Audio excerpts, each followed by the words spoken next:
A positive step forward in the path to healing for a Midlands family this week after a woman pleaded guilty to the 2021 killing of her boyfriend. Columbia police say Taylor Wardlaw shot and killed 26-year-old Terrell Sims just days before Christmas and then reported him missing. The case was set to go to trial Monday, but Wardlaw entered a plea deal with prosecutors and was sentenced to 20 years in prison. It started as a desperate plea for help. On social media, Taylor Wardlaw was frantic. She posted repeatedly about her missing boyfriend, 26-year-old Terrell Sims. She begged the public for any information, for any clues about his whereabouts. She even organized a search party, urging friends, family, and even strangers to join the effort. But what if Taylor already knew exactly where he was? What if the person who was supposed to be leading the charge to find Terrell was actually the one responsible for his disappearance? This is the tragic and disturbing case of Terrell Sims, a rising rapper, a father, and a man trying to escape the control of a jealous and possessive girlfriend. But when he tried to break free, it would cost him everything. Before we get into it, make sure to hit that subscribe button and turn on notifications. We break down the most chilling true crime cases, no fluff, no filler, just the raw truth. This is a story of love turned obsession, obsession turned violence, and a carefully constructed web of lies that fooled an entire community. Terrell Sims was 26 years old. Like so many young artists, he dreamed of making a name for himself in the music industry. He wasn't a superstar yet, but he had the drive. Music was more than just a hobby for Terrell, it was his way out. Life hadn't been easy for him. He had been through legal troubles, financial struggles, and the responsibilities of fatherhood at a young age. He had 3 children from previous relationships, and despite the challenges, he was determined to build a better life for them. But like so many aspiring artists, Terrell was still finding his footing. Money was tight. His career wasn't stable. He was looking for support, for someone who could help him navigate the ups and downs of life. And that's when he met Taylor Wardlaw. At first, it seemed like Taylor was exactly what Terrell needed. She was supportive, she was there for him, and she offered him something he hadn't had in a while: stability. Their relationship started off with promise. She seemed to believe in him, to want to help him succeed. But what started as love would soon turn into possession. Taylor wasn't just supportive. She was controlling. She wanted to know where Terrell was at all times, who he was with, what he was doing. And as Terrell's music career started to gain momentum, Taylor's grip on him tightened. She didn't want to just support him. She wanted to own him. At the time, it might have seemed like just another romantic post. But in hindsight, it was something much darker. Terrell didn't belong to himself anymore. He belonged to Taylor. As Terrell's career started taking off, he began pulling away from Taylor. He no longer needed to rely on her as much as he once did. He was becoming more independent, making his own money, meeting new people in the industry. And Taylor hated it. Her possessiveness became more aggressive. She needed to control every aspect of his life, to keep him close no matter what. What started as concern quickly became obsession. She monitored his movements, questioned his every decision, demanded to know where he was at all times. Their fights became more frequent, more intense. And then, one night, it all exploded. December 2021. It started as an argument. Terrell had been talking about leaving Taylor. He had finally reached a point where he felt strong enough to break free. He told her he needed space. He told her it was over. And for Taylor, that wasn't an option. What happened next was the breaking point. The argument escalated. Taylor accused him of being ungrateful, of betraying her after everything she had done for him. Terrell, frustrated, pushed back. And then, in a moment of cold, calculated rage, Taylor pulled out a gun. 4 shots. Terrell never stood a chance. Taylor killed the man she claimed to love. And instead of breaking down in guilt or remorse, she made a plan. The reality of what she had just done was setting in. She had killed him. Terrell Sims, the man she claimed to love, the man she once supported, was now dead at her hands.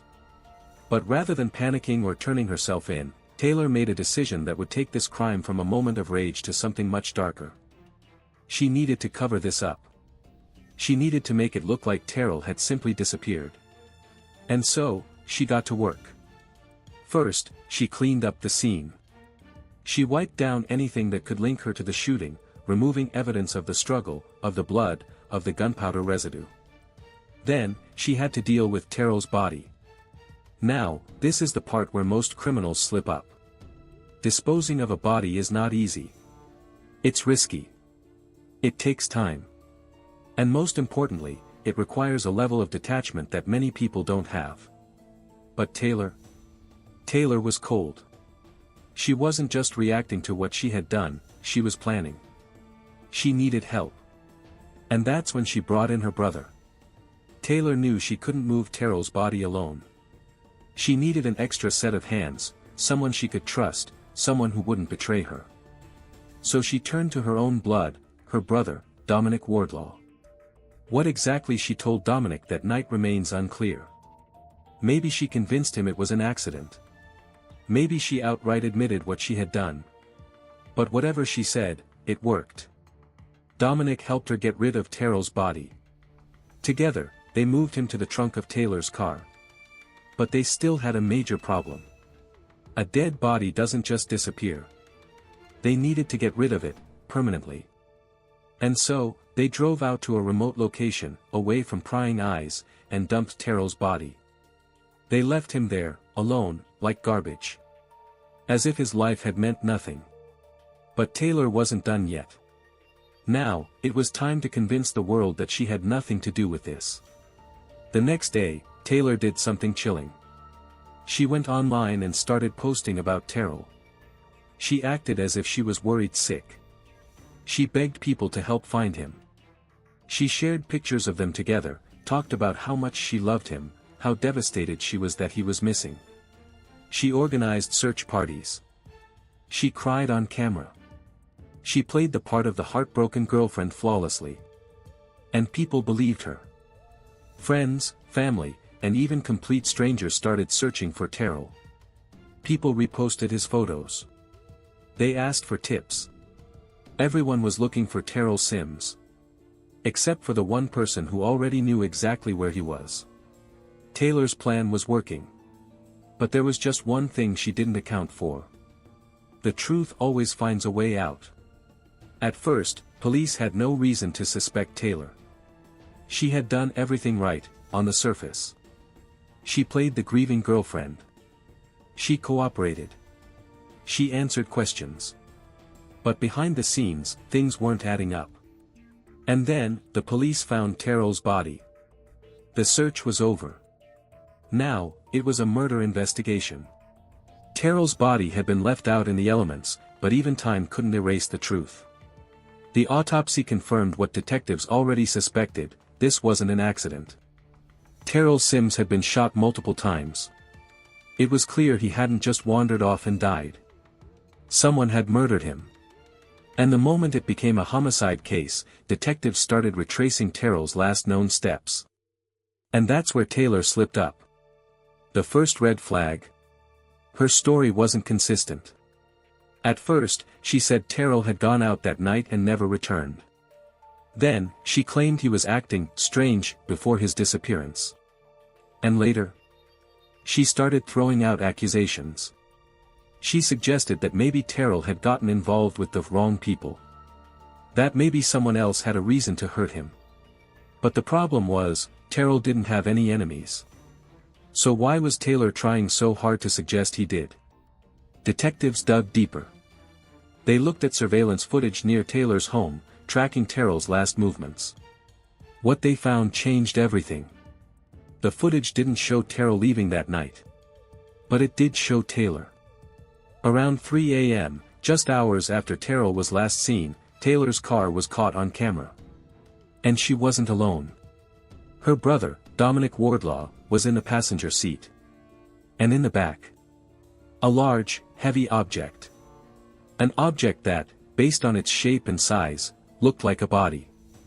This wasn't just suspicious. This was damning. Taylor wasn't just involved. She was caught in the act. With the security footage, police had enough to move in. On December 23, 2023, Taylor Wardlaw was arrested and charged with the murder of Terrell Sims. Her brother, Dominic. He was arrested too, charged with helping cover up the crime. Everything Taylor had worked so hard to hide was out in the open. The social media posts, the fake concern, the lies, all of it.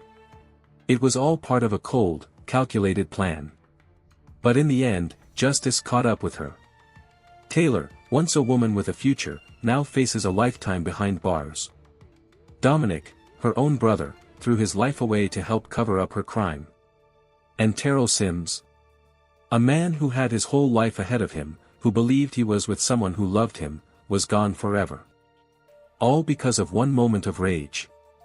One decision that couldn't be undone. Taylor thought she could play the perfect role. She thought she could get away with it. But the truth? The truth always wins. If you made it this far, you're exactly the kind of person who digs deep into the truth, who doesn't just accept the surface story.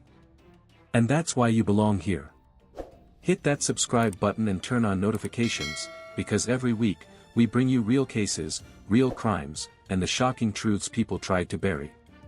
And trust me, some of these stories, they're darker than you think. So stay curious. Stay aware. And I'll see you in the next one.